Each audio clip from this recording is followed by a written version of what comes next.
morning. Welcome to my channel, Dougie's Shaving. It's time for my morning shave. Got my Starbucks Colombian going today. That is good stuff. I'm going to be starting off with Bergamot Neroli Art of Shaving Pre-Shave Oil. Then we're going to be using the cream. I've got this whole set and I absolutely love it. The standard shaving cream, and this shaving cream is like really soft. I kind of, sometimes I dig a nice soft cream. And then we'll be finishing it up with the nice aftershave balm. And today I am going to be using my 1954 Superspeed Flair tip. Now this was my father's. I restored it. It was left to me in his will. And great shaver. This has a sharp blade, first use in it. And going to be using my Smilezfor Miles brush with a nice hydrated lather here and my Qshave bowl. Now my dad, he was a naval captain and he was a bubblehead in the Navy, but he was also a musician and he played guitar. And I come from a very eclectic musical family. My grandfather was a jazz drummer and he played on the cruise liners that went across the sea in the 40s and the 50s. And both of them, I mean, my dad, he turned me on to the Beatles and the Eagles and stuff like that. This pre-shave oil has a really nice, almost cinnamon kind of fall kind of vibe to it. So my dad turned me on to, you know, like I said, the Eagles, the Beatles, Peter, Paul, and Mary. He loved folk and country. My grandfather was like majorly into the jazz scene, you know, standards and newer stuff as well. So what was really good about that is that both my father and my grandfather were very open-minded about music. And so, you know, when I'd sit my dad down and say, hey, I'd like you to listen to this music. It really means something to me. There's this new guy, his name's Eddie Van Halen, and he does stuff with the guitar I've never heard, you know, and I sit dad down and I played him Eruption and my dad was like, holy crap, who the heck is this dude?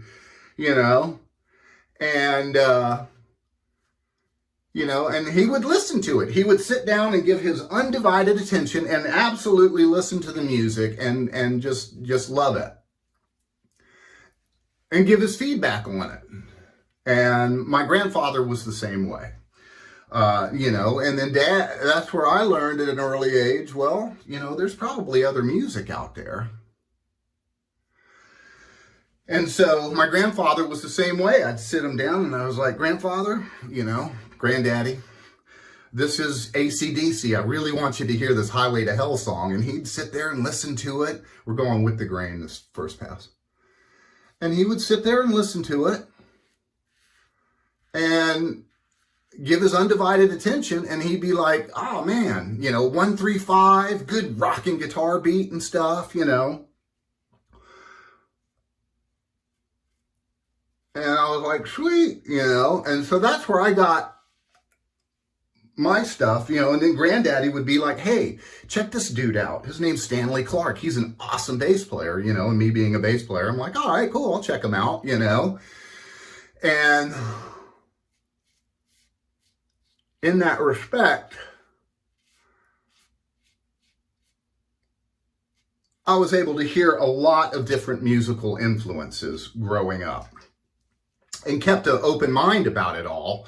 And so, you know, when most guys were listening to just AC/DC and stuff like that, you know, I was listening to Kajagoogoo and Duran Duran and AC/DC and Van Halen, but I was slapping and popping and doing all the different things, you know, because I was introduced to all these really great artists.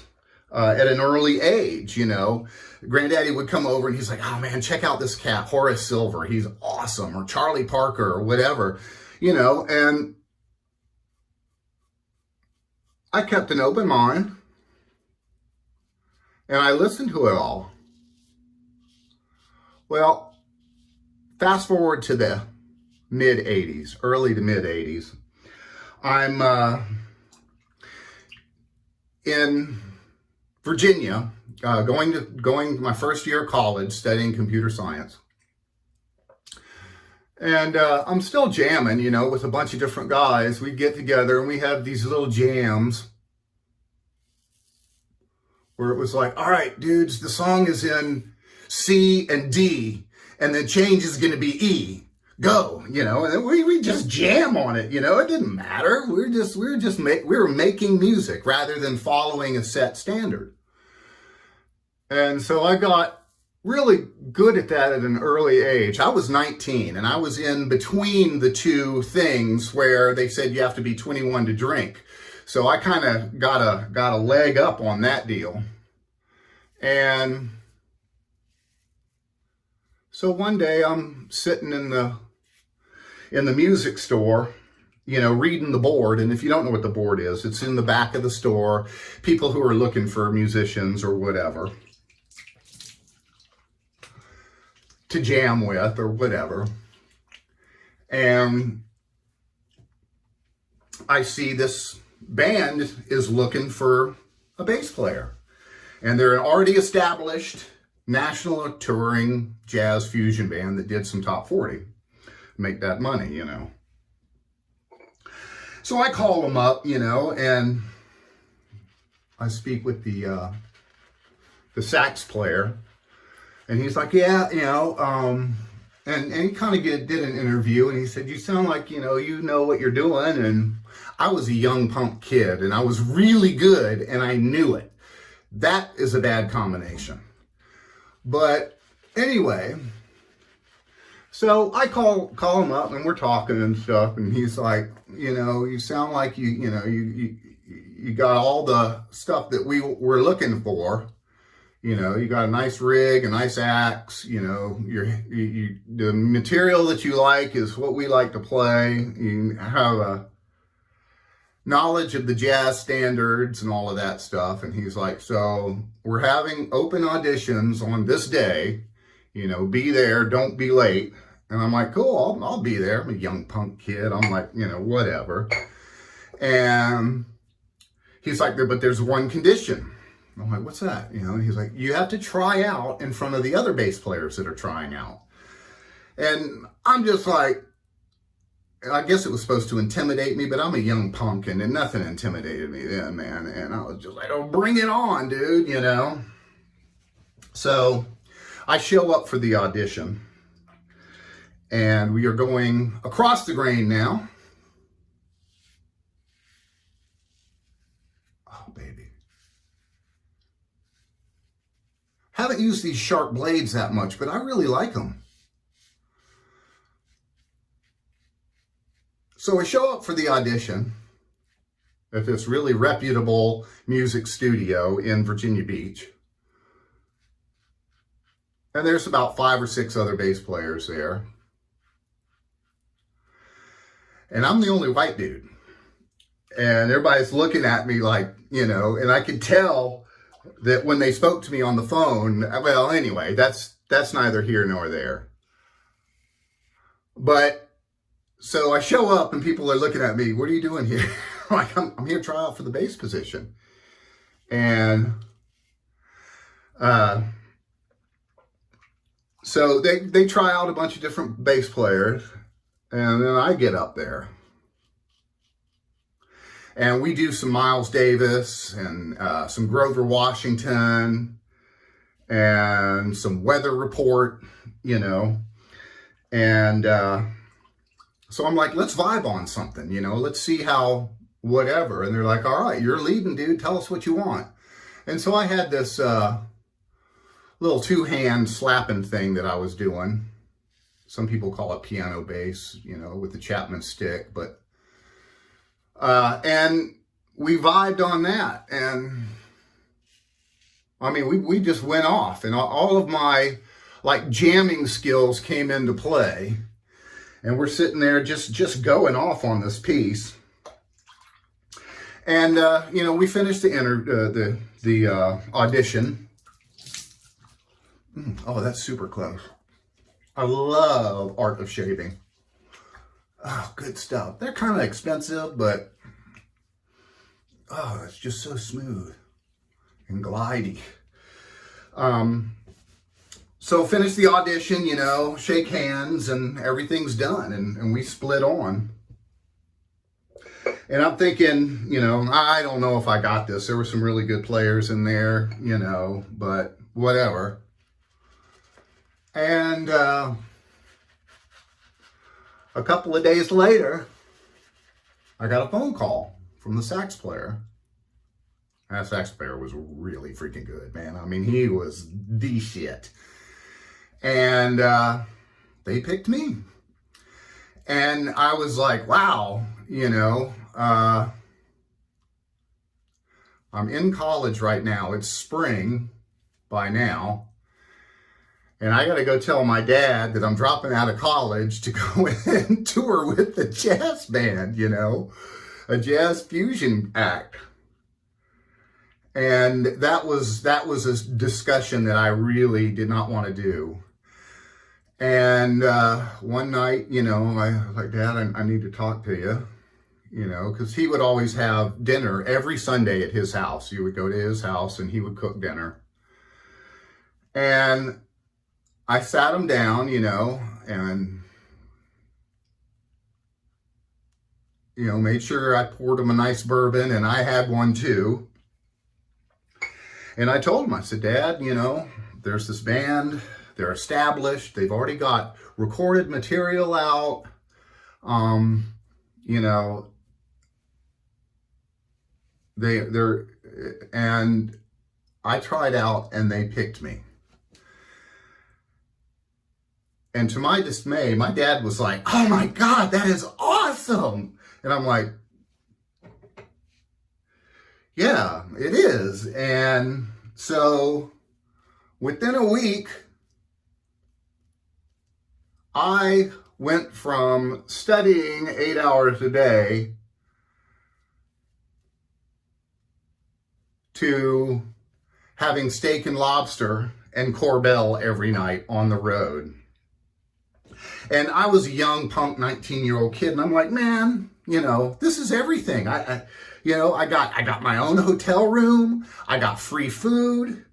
Okay, we're going against the grain now. Ooh, here's that feedback. Nice.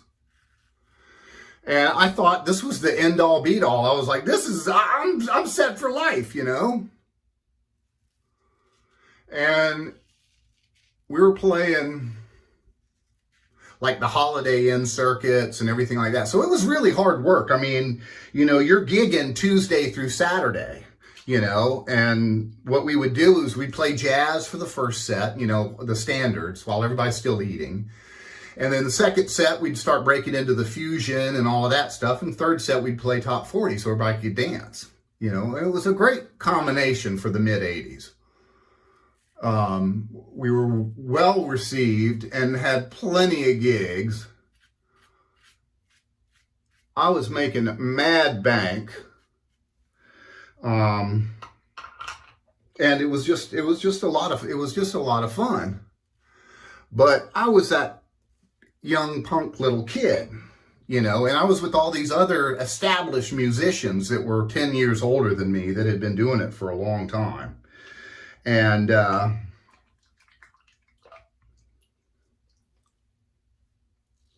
after about a year or so on the road, me thinking that I knew everything, the band members were like, you know, what's up with this guy?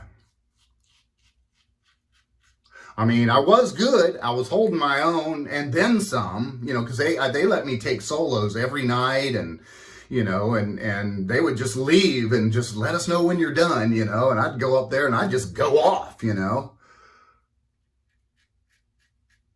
But anyway, so one night we were performing at the Judges Chambers in Norfolk, Virginia. Very reputable, high-class, high-dollar jazz fusion club. And after the first set, the band leader, which was the keyboard player, came out to me and said, Doug, I'd like to talk to you out back. And I'm like, yeah, that's cool. Sweet, you know, I'll be right out. And so, I mean, I'm not thinking anything, you know. And I get out there. And by the way, he was a Taekwondo instructor as well as the band leader, the head band person at Elizabeth City University. So, I mean, the dude could play everything. I mean, he could pick up a tuba and just rock out. He could do everything. So anyway, I go out and meet him, you know, and he's looking at me. He's like, Doug, you know, it's just me and him out behind the club. He's like, Doug, you know, I love you. You're a great player. But this is for your own good. And I'm like, oh shit, you know.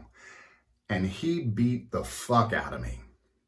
I mean, right then and there, beat the fuck out of me. And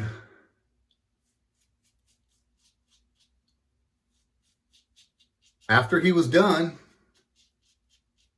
he picked me up. He had a nice towel with him, cleaned me off, you know, and said that he loved me and he'll see me inside for the third set. So, you know, I'm out back there, I mean, just beat to crap. Oh, great 3 passes. And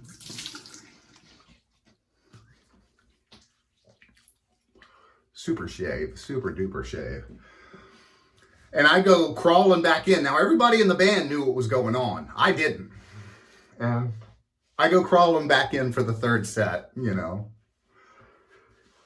Somewhat humbled, if you will.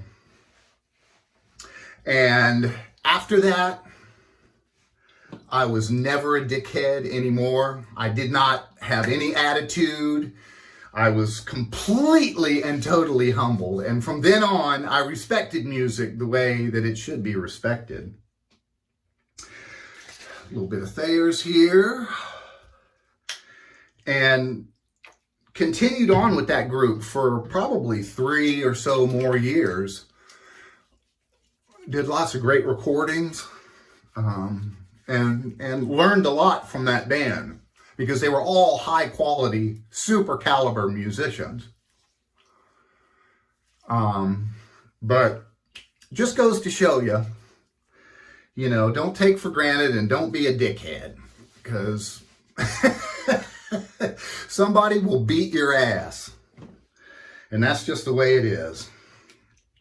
Got a little bit of the awesome aftershave balm here. And this art of shaving a little bit goes a long way on the balm. Great scent. Heading out to hit some balls with the fellas. UT, man, took it to Rice yesterday. It's what, 58-0? So we redeemed ourselves after last week's game. So looking forward to collecting some dinero out on the golf course today.